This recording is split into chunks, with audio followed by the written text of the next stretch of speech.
This is the gastroduodenal artery, and then there up top up here is the hepatic artery.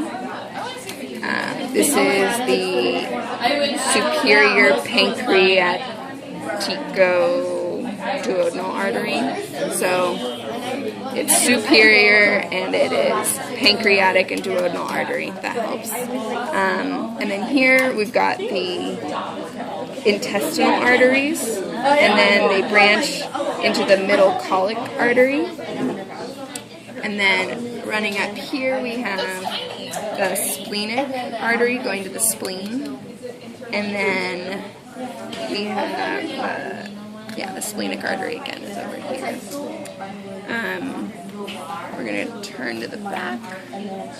And going into the kidney, this is your left kidney. This is the left renal artery, the right renal artery. And here we've got the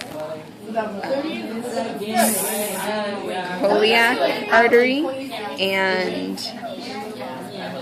the left gastric artery is right here.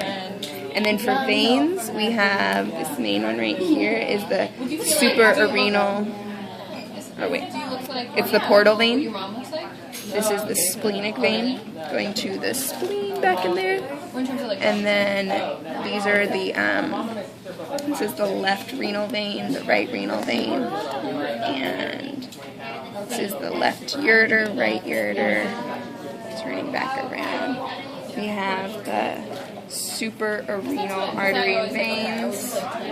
We have the